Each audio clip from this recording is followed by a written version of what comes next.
దేవునికి స్తోత్రం. ప్రేమైన బిడ్డలారా, ఈరోజు మనము ఫలించు తీగలను గూర్చి కారు ద్రాక్షలను గూర్చి తెలుసుకుందాము. ఫలించు తీగలు ఎవరు? దేవుని యందు లేదా ఎక్కడ ఉంటే ఫలిస్తారు. బైబిల్లో ఒక సాదృశ్యం తీసుకుందాము. యోహాను 15:1 ప్రభువు చెప్పినట్టు, నేను నిజమైన ద్రాక్షావళిని, నా తండ్రి వ్యవసాయకుడు, నాలో ఫలింపని ప్రతి తీగను ఆయన తీసి పారవేయను. ఫలించు ప్రతి తీగ మరి ఎక్కువగా ఫలింపవలనని దానిలోని పనికిరాని ప్రతి తీగను తీసివేయను. అంటే తీగలు ద్రాక్షావళిలో నిలిచి ఉంటేనే కానీ లేకుంటే అది ఫలింపదు. అదేవిధంగా యోహాను 5:5 చెప్పినట్టుగా, నేను ద్రాక్షావళిని, మీరు తీగలు. ఎవడు నా యందు నిలిచి ఉండునో, నేను ఎవరి యందు నిలిచి ఉండునో వాడు బహుగా ఫలించును. అదే విధంగా నా యందు మీరును, మీ యందు నేను, నా మాటలను నిలిచి ఉండును ఎడల వాడు బహుగా ఫలించి, మీకేది ఇష్టమో అది అడుగుడి, అది మీకు అనుగ్రహింపబడును. అంటే తీగలు ఎవరన్నట్టు? మనం అన్నట్టు. ద్రాక్ష తీగలతో దేవుడు మనల్ని పోల్చిరాడు మరియు తనను ద్రాక్ష చెట్టుతో పోల్చుకున్నాడు.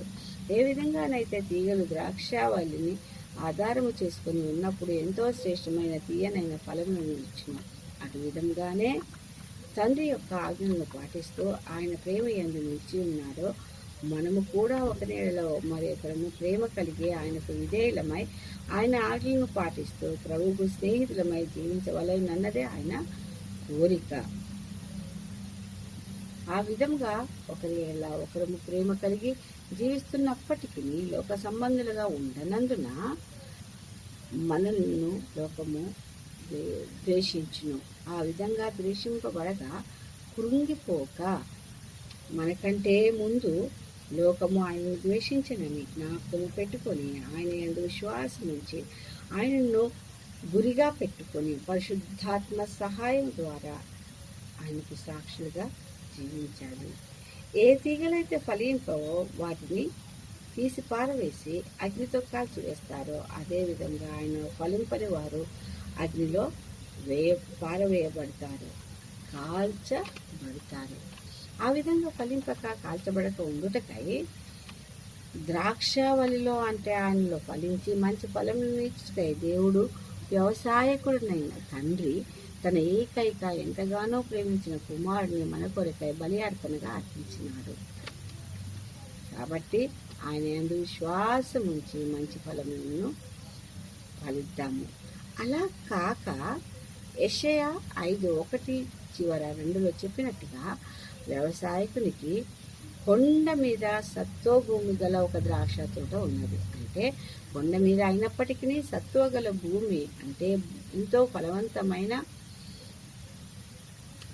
శ్రేష్టమైన భూమి అయినప్పటికీ దాన్ని బాగుగా త్రవ్వి రాళ్ళను ఏరి అందులో శ్రేష్టమైన ద్రాక్ష చెట్టును పెట్టి దానికి ఒక గురుజును కట్టి తొట్టిని తొడిపించి ద్రాక్ష పండ్లు కాయవలని ఎదురు చూచినప్పుడు ఏమైంది?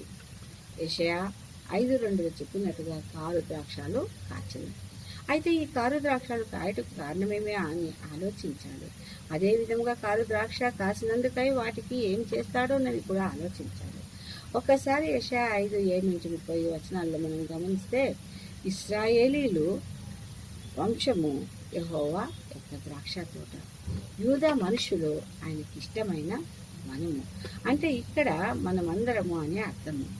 న్యాయము కావాలని చూడగా బలత్కారము, నీతి కొరకు చూడగా రోదనము, స్వార్థము, కపటము, మద్యము తాగుట, తమ దృష్టికి తామే జ్ఞానులమని చెప్పుట, గర్వము కలిగి జీవించుట, సరి అయిన ఆహారము లేక జ్వరపీడితులగదురు, కరువు రావుట వలన భక్తిహీనత కలిగి జీవిస్తారు, లంచము పుచ్చుకొని నీతిని దుర్నీతిగా చేస్తారు, శాస్త్రమును నిర్లక్ష్యము పెడతారు, ఇంకా దేవుని వాక్కును తృణీకరిస్తారు. కాబట్టి యెహోవా కోపముతో మేసివేయబడినట్లు కంచెను కొట్టివేయను, తన కాపుదలను తన తోడును తీసివేయను, తొక్కబడినట్లుగా ఆ గోడను పడగొట్టును. శుద్ధి చేయబడదు ఆ భూమి, అక్కడ వర్షము వర్షింపవలదని మేఘములకు ఆజ్ఞ ఇచ్చును, తన ఆశీర్వాదమును విధంగా తీసివేయను.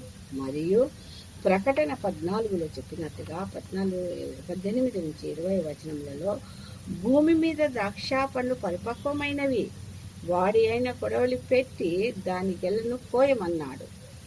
కోసిన పండ్లను దేవుని కోపమని ద్రాక్షాల పెద్ద తొట్టిలో వేయమన్నాడు. ఆ కోసిన పండ్లు ఫలించినవి కాక ఫలింపని రౌట చేత పట్టణము వెలుపట పెద్ద తొట్టిని పెట్టి అందులో ఈ 6 ద్రాక్షాలను వేసి త్రొక్కబడెను. అప్పుడు 100 కోసుల దూరము గుర్రెముల కళ్ళము మట్టుకు ద్రాక్ష తొట్టి నుండి రక్తము ప్రవహించెను. ఆ విధంగానే ఎవరైతే ఫలింపరో వారు అగ్నిలో వేయబడి ఎల్లవేళలా దహించు అగ్నిలో పడవేయబడి కాలుతూ ఉంటారు. కాబట్టి జ్ఞానము కలిగి ఆయనకు లోబడి విశ్వాసం ఉంచి ఆయనలో ఫలించిన ద్రాక్ష పండుగ జీవిద్దాము. ఆ విధముగా జీవించుటకు దేవుడు తన పరిశుద్ధాత్మ తోడును సహాయాన్ని మనకు అనుగ్రహించును గాక. ఈ కొద్ది వాక్యమును దేవుడు దీవించును గాక. ఆమేన్, ఆమేన్, ఆమేన్.